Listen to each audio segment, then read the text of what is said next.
untuk bisa ditampilkan ya, yang pertama itu kita harus buat controllernya dulu ya, controller untuk produk ya, silahkan dibuat seperti biasa pakai artisan ya. Ini sebelumnya juga rekan-rekan sudah menguasai ya, sudah saya jelaskan. Nama controllernya produk, kemudian pakai resource ya.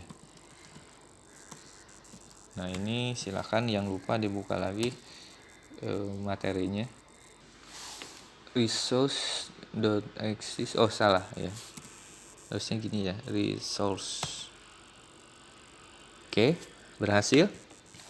Coba kita buka controllernya, controller produk. Oke.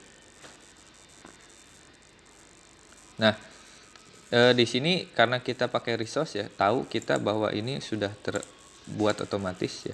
Nah, di mana di sini kita pakai fungsi create untuk menampilkan form inputan dan fungsi store untuk menyimpan data produk ya.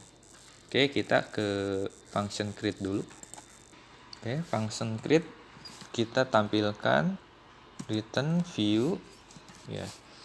Kemudian admin titik products ya, seperti ini ya. Admin, foldernya admin, nama blade-nya produk. Oke, cukup, udah seperti ini. Selanjutnya kita tambahkan di routes ya, fungsi create ini. Nah, untuk memudahkan kita tambahkan group ya untuk di routes-nya.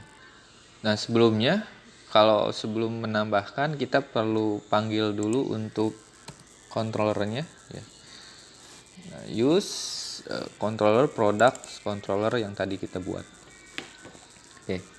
Nah, selanjutnya kita bikin 2 routes baru dengan group ya. Nah, di sini kita buat grup produk ya, routes produk. Kemudian ada get ya, fungsinya. Nah, ini perhatikan routes get create ya. Product controllers create. Jadi untuk menampilkan view inputan, dan di sini ada fungsi post ya. Produk post store. Nah, jadi nanti di sini ya, di fungsi store ini.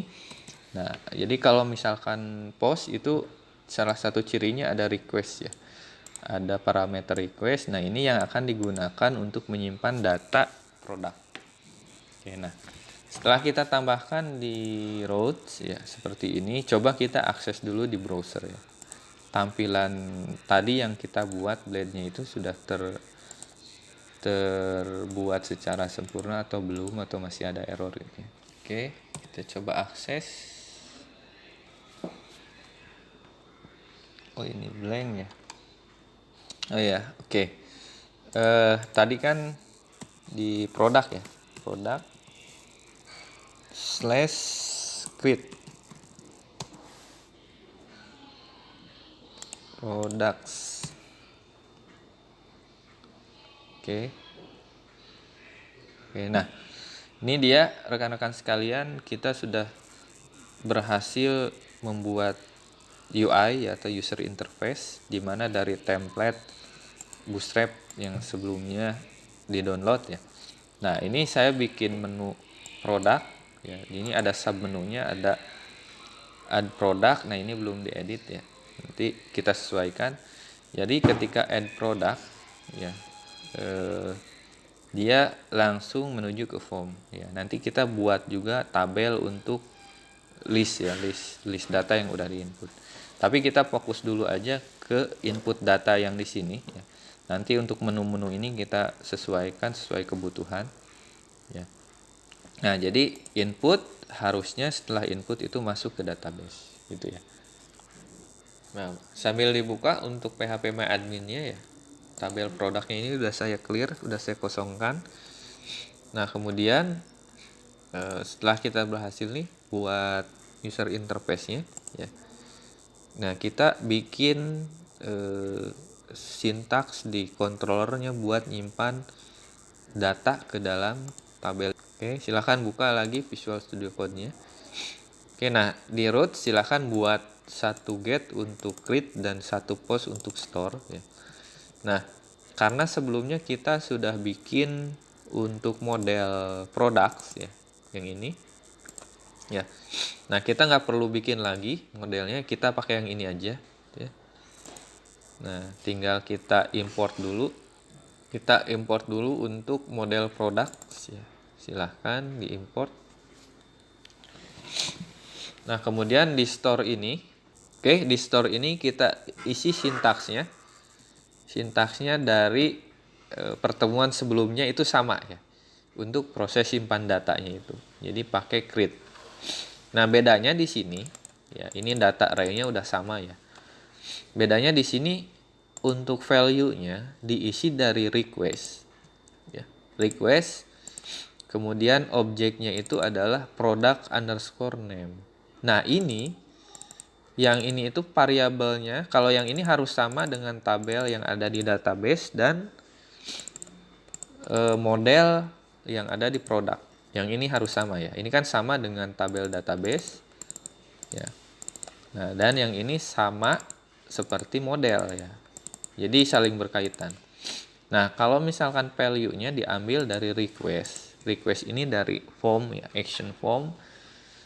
Request. Jadi ini cara untuk ngambil data dari view ya, dari form inputan, submit deh seperti ini, request. Nah, ini objeknya product name. Ini harus sama dengan yang di sini ya, yang di name ini, variabel ya. Variabel di HTML ya, di inputan. Product name, stock, dan seterusnya ini harus sama. Kalau misalkan beda, itu dia pasti error ya, datanya nggak akan masuk.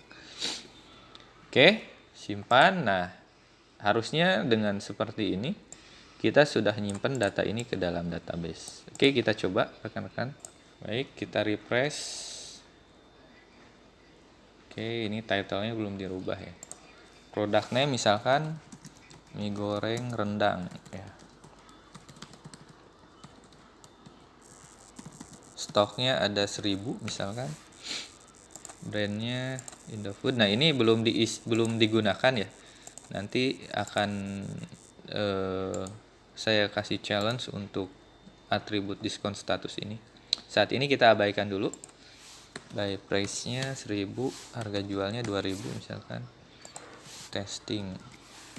Oke. Kita submit. Oke. Nah, ini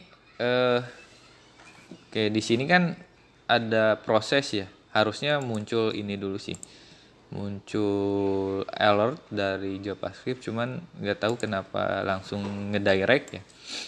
Itu dia langsung direct. Nah, ini fungsi return direct / ini artinya root atau tampilan utama.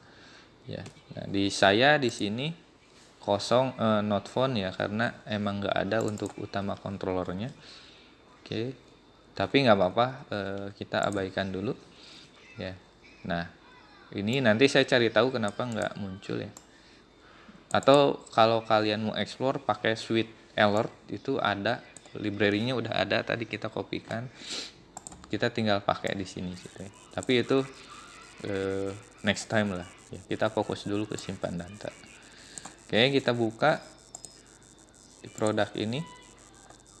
Nah, ini ya, berhasil di input ya. Nah, jadi itu rekan-rekan sekalian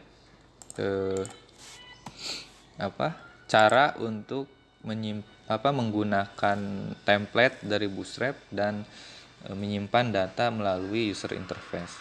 Ya, sebetulnya kalau untuk materi store atau simpan datanya ini nggak jauh beda sama yang pertemuan sebelumnya gitu ya, tapi di sini adanya request dari form ya. Nah, ini dan kita pakai fungsi metode post ya. Untuk yang di sini. Oke.